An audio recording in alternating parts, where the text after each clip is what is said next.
Virginia, welcome back. Once again, I want to say thank you so much to all of you who responded to last week's stories. I heard some really sad stories that sounded like they might have been hurtful from a time that maybe you were treated differently. And then I heard some really honest stories about maybe when you were the person who treated someone differently. And I just really appreciate all of you being honest and sharing those stories with me. This week's story is a story written by Juana Martinez Neal, and it is called Alma and How She Got Her Name. This book was chosen because I wanted to choose a book that had a Hispanic main character written by a Hispanic author. And the reason for that is because this month, starting on September 15th until October 15th, is Hispanic Heritage Month. Some of you may be wondering, what is Hispanic Heritage Month and why do we have that? So I'm going to share a little bit of information about that for you. In the United States, we have something called Heritage Months.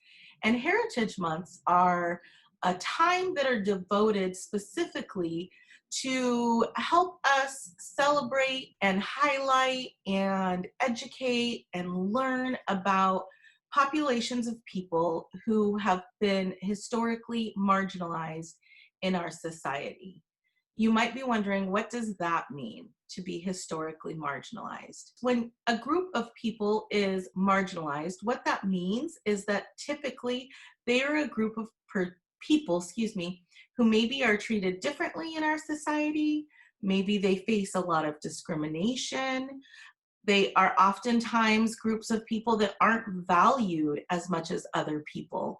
And so in the United States, we have created months to kind of highlight different groups to really give them a voice and educate others on these groups of people. So for instance, this month is Hispanic Heritage Month.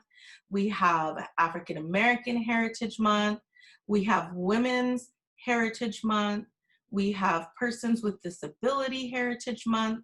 So if you think about all those different groups, those are just some of the groups. Those aren't even all of the groups, but those are just some of the groups that we know have been historically marginalized. So they have been treated differently. They have been discriminated against.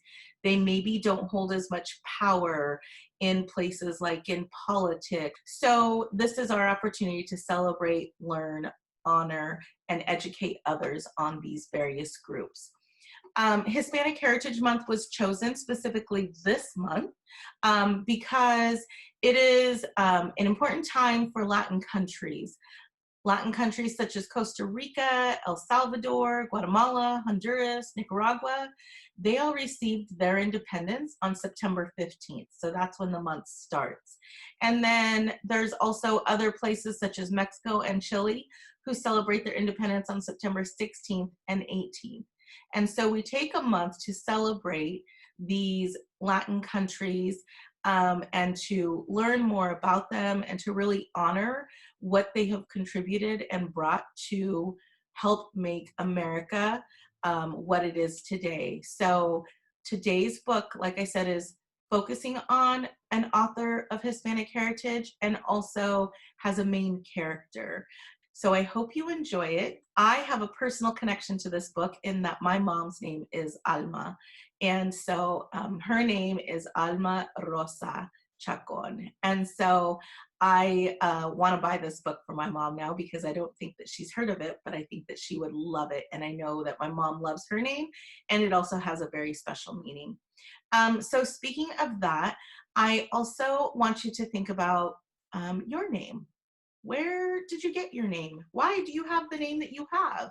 I'll give you an example. You'll find out how Alma got her name. My name is Maria Luisa, and I get my name from my grandma. I was named after my mom's mother. However, my siblings have Aztec and Mayan names. So for instance, my sister, her name is Tonancitla, and I have a brother named Chequatl. And so they have their names that were given to them and were chosen by my parents because of the meaning of their names. So my ask of you is to talk to your family and see, where did you get your name? Does it have a special meaning? Are you named after someone special? and just, share your story. What is your story for your name? Where does it come from? So I hope you enjoy this book. I hope you have a great week. Alma and How She Got Her Name, written by Juana Martinez Neal.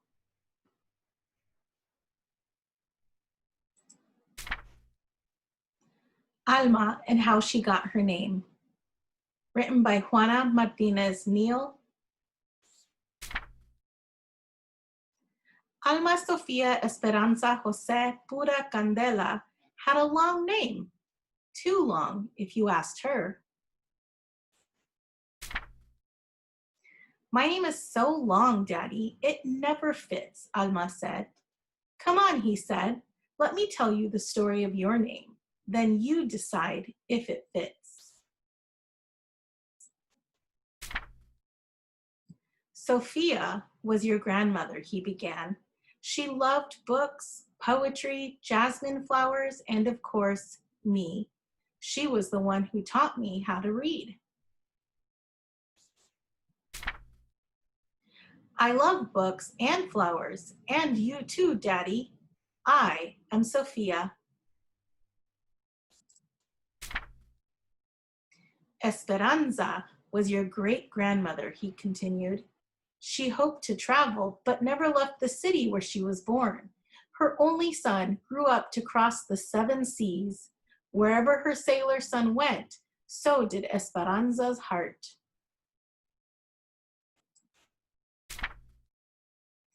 The world is so big. I want to go see it, Daddy. You and me together. I am Esperanza. Jose was my father, Alma's daddy said. He was an artist with a big family, like many people had back then. Early each morning, he walked to the mountains and the plazas to paint everyday life. Sometimes I went along. Your grandfather taught me to see and love our people. I wake up early every day and I draw a lot too. This morning, I drew a kitty cat for you, Dad. I am Jose. Pura was your great aunt. She believed that the spirits of our ancestors are always with us, watching over us. When you were born, she tied a red string around your wrist, a charm to keep you safe.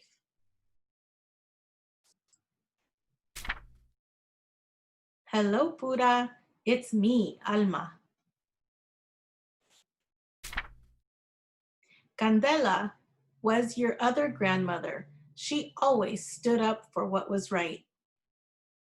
Notice these signs that say escucha, piensa, denuncia. I am Candela. I love the story of my name. Now tell me about Alma, Daddy. Where does that come from?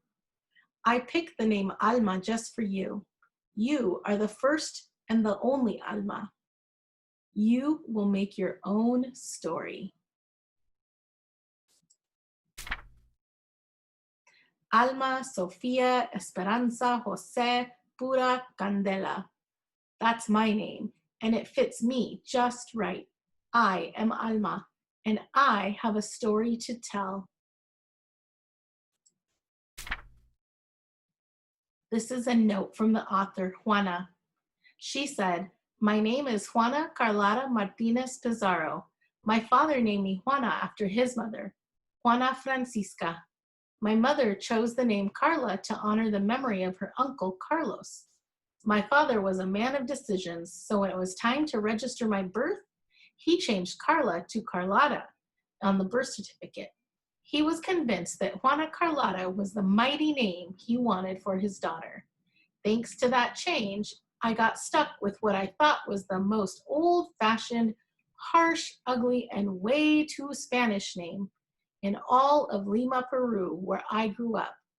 Little did I know that later on, after I moved to the United States, it would feel unique and remind me every day where I come from. What is the story of your name? What story would you like to tell?